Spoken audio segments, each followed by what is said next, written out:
Welcome back to my YouTube channel. I'm joined today by Israeli activist Selena Ryan. And of course, with Selena today, we'll talk about the war that is currently going on in Israel between Israel itself and Hamas. Thanks for your time, Selena. Thanks for joining me today. Thank you very much for having me. So before we start with the questions that I have today for you about the ongoing war, would you like to tell us something about who you are, like something about your background so that we can give our viewers a picture of who you are? Sure. So my name is Selena. I live in Tel Aviv. And before October 7, I used to I'm working in marketing, and I used to be a traveler. I used to work like remote and travel the world. And since the war started, I'm involved. I started doing a lot of activism pro-Israel because it's much needed. And I started volunteering a lot. I started helping military bases, affected families in the south and in the north of the country that have been displaced or affected by the conflict. And that's it. I've been doing this for the past 5 months. I didn't plan to do it. I was always like a staunch supporter of Israel, but I wasn't actively doing something for it. And the war just changed it all. Okay, as you've mentioned, this war has been going on for 5 months at the current moment. So things changed in the meantime. So what is the current situation in the war between Israel and Hamas these days? What's going on in Israel and Gaza right now? So the war is moving forward, as we all know, in a pretty positive direction for Israel and not so positive for Hamas. For almost 2 months now, the operations entered in a low-intensity phase with more targeted operations. It's advancing pretty slow because there is so much terrorist infrastructure, so many tunnels that need to be destroyed, and also these underground infrastructures contain a lot of intel that Israel wanted to get its hands on. So in my opinion, I think the military operations are going to continue for a few more months. And that's about it inside Gaza. In Israel, our lives are still disrupted pretty much. The trauma from October 7 is still ongoing. We have over 100,000 citizens displaced at the moment from the north of the country at the border with Lebanon, and also from the communities around Gaza. And we have a lack of around 150,000 workers, foreign workers, mainly from the West Bank, that were working in agriculture and construction. We have the absence of tourism that also entails lack of jobs, massive cut in the country's income, plus tens of thousands of drafted soldiers that don't go to work, don't take care of their businesses because they are on the field. So it's definitely not easy, but yeah, we don't have a choice. We need to move forward and we need to adapt. Because I get this from a lot of people that say, "Oh, you can go shopping and you can walk on the street freely in Israel, so you're not affected by the conflict." But it's not. The fact that we don't have bombs falling in Israel, that doesn't mean we're not affected by the conflict. Yeah. Of course. You also mentioned terrorist infrastructures, and a few days ago, the IDF, which is, to put it simply, the Israeli army, found out that tunnels created by Hamas in Gaza are like larger than the subway system in London. So it's huge. It's not a few tunnels that they made for themselves. Can you tell us something about what Hamas is doing with these tunnels and what is the IDF doing with them? Yeah, it's insane, right? Like billions of dollars of funds from so-called humanitarian organizations buried in terror tunnels.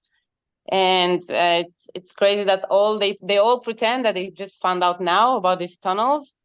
And I'm talking mainly about UNRA here and the UN, but also like the World Health Organization and Red Cross. They were all active in Gaza, working with Hamas, and they all knew about these tunnels. And as you asked me, the tunnels have many purposes. It's like they're being used, were used for like as a place of hiding for terrorists during bombings, transportation and storage for weaponry and money, for safe transit. between different areas in Gaza and to shoot rockets at Israel from different places. You know, they just come out of a tunnel from a shaft, shoot rockets, then they go underground. And for command, basically, Hamas was leading Gaza from under these tunnels. It's like they built an entire city underground. Well, and they're also, Hamas is also using not only their tunnels, but also, for instance, hospitals and other civilian structures to create human shields for themselves. So this is making it difficult for the IDF to intervene. Can you tell us what is going on in these places with the human shields? Okay, this would this sentence that we use, this expression that the innocent civilians in Gaza are being used as human shields. Me personally, I consider it a bit overrated. After 5 months in Gaza, after all that we discovered there, I came to the conclusion, and I think not just me, that those civilians weren't really used or coerced by Hamas. They sheltered and helped Hamas willingly. You can't tell me that like 2 million people in Gaza are against it, but none of them like spoke about it until now. For so many years, it's been almost 18 years since Hamas is the leading power in Gaza. And yeah, Hamas has stored, I can't even say it hid, you know, because they didn't really hide it. They stored military capabilities, not only in hospitals, they did so in kindergartens, in schools, in nurseries, in apartments of civilians, even under children's beds. There's like so many videos and photos that documented that in the past 5 months. And it's there's so many testimonies of soldiers that say that in every house, every civilian house they entered, they found some sort of terror materials, be it like books of Hitler, various toys like games for kids that involve terror. Even a girl, I remember this, I saw the phone, the wallpaper of a phone of a tablet, iPad, an iPad of a girl that had on the background a picture of Hitler. And all kinds of like materials that incite to violence. And it's a lot of incitement and violent materials for little children. That's what's so sad about it. And all the population knew. It's not like they were used as human shields. They volunteered to be a tool in Hamas, in the hands of Hamas. And now the situation is this: like the hospitals have been cleared from Hamas. Most of the terror infrastructure has already been dismantled. Also, their tunnels, especially their escape routes and their main routes between North and South Gaza. So now they still use the population to hide. They're doing it by hiding in humanitarian zones, by evacuating through humanitarian corridors that IDF is opening for the civilians. And they're mainly located in Rafah, at the border with Egypt, which is like considered to be the last stronghold of Hamas.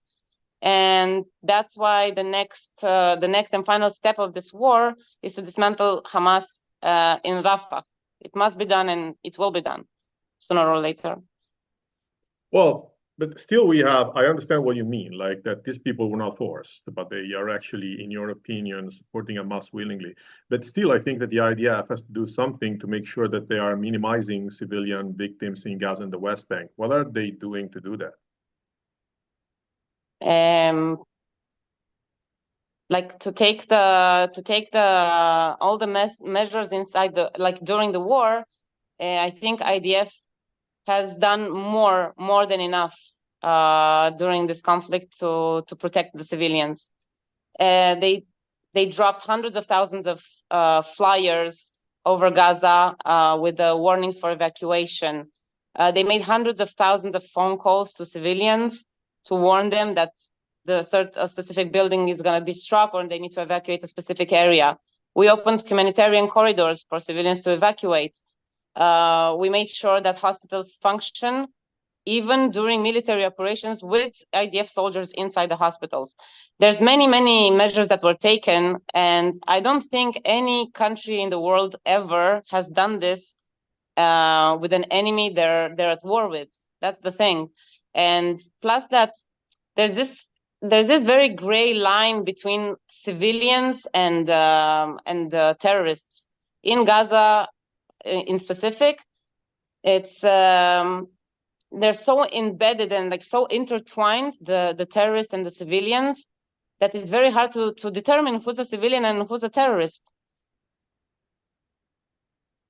You also mentioned the UNRWA, that is one of the official UN agencies, because this acronym stands for United Nations Rescue and Works Agency.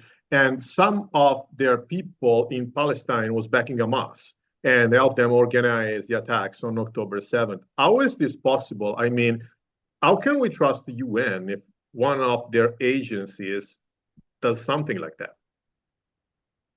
Yes. First of all, it's Gaza, not Palestine. And Okay. yes, as we all know, UNRWA had countless workers that were also Hamas terrorists activating as like in both positions. How is it possible? Well, like in order to understand this, I think I need to explain a bit what is UNRWA. Let's start with the fact that all the refugees in the world fall under one umbrella, except the so-called Palestinians. They are the only group of refugees in the world that have a special organization designed for them. To give an example, like let's say a Syrian refugee that went to Germany, and he went as a refugee and he has a refugee status, but he makes a family and he has a child there. His child is not going to be a Syrian refugee. He's going to be a German citizen. He's not going to receive any refugee benefits from the German state. He's going to be a regular German citizen, unlike the so-called Palestinians that for which the refugee status never ends. Even if they never stepped foot here, they had no connection to the land, they were born in another country, they always maintain their refugee status. Can you imagine that Muhammad Hadid, the father of Bella and Gigi Hadid, multimillionaires living in the United States, they are considered to be Palestinian refugees? It's insane. So having this said, I consider that UNRWA is an organization designed to expand an imaginary Palestinian suffering meant to harm Israel. It has no other purpose. And being intertwined with Hamas, I think it only comes natural in the picture. And UNRWA is under the UN. You asked me, how can we trust the UN? Well, UN is named Iran last year, if I'm not mistaken, to be the chair of the UN Human Rights Council. They named Iran to be in charge of human rights, and we all know what abuses Iran does in their own country. So how can we trust the UN? We cannot. We cannot. That's sad. It's very sad and scary. Oh, you mentioned Iran, so my next question is inevitably, what support is Hamas getting from other countries such as Lebanon, Yemen, Iran, or even Russia? Okay, so here I'm going to take a bit of each of these countries, and I'm going to complete also the list with the ones that you didn't mention, because there's many countries that support Hamas, and not only Hamas, it's about they support their ideology. So in Lebanon, for example, Hamas has a permanent established force and is operating from there. Actually, today they sent 40 rockets at Israel. And one important thing to mention is that they themselves claim that they sent 40 rockets, and in Israel we only received 14. So what does that tell us? That 25 of their rockets, 26, fell short inside their territory. On the other hand, Hezbollah, which is the Lebanese terror group that is supporting Hamas, they're doing so by firing rockets at Israel at the moment, since the start of Israel's ground invasion in Gaza. And the only thing I think they will achieve with this is dragging Lebanon into a war, because it's highly expected that a war between Israel and Lebanon is going to happen pretty soon. Iran, you mentioned Iran. Iran is the main sponsor for the terrorism in the Middle East in general. And they do so by providing money, weapons, training, and logistical support, and more to not only Hamas, but to Hezbollah, to the Houthis, to a lot of terror organizations. Officially, it's known that they support 15 terror organizations, internationally recognized terror organizations. And some of the most well-known are like Hezbollah, Palestinian Islamic Jihad, the Houthis, and Hamas. On the other hand, there's Qatar, which is the most important financial backer and foreign ally of Hamas. They transfer more than $1.8 billion so far to them. And also important Hamas leaders reside in Qatar, like Khaled Mashal and Ismail Hania. We also have Syria, that they were supporting Hamas until 2012. Then they had a dispute, and in 2022 they became friends again. But Syria is not so involved because they have their own internal issues. Then we have Yemen with the Houthis, which are a direct proxy of Iran. And we all know what they do. Now they're disrupting the traffic, the maritime traffic in the Red Sea, firing rockets at ships. And because of this, 80% of the traffic in the Red Sea is down at the moment. And also there's Turkey that provides financial and logistical support to Hamas.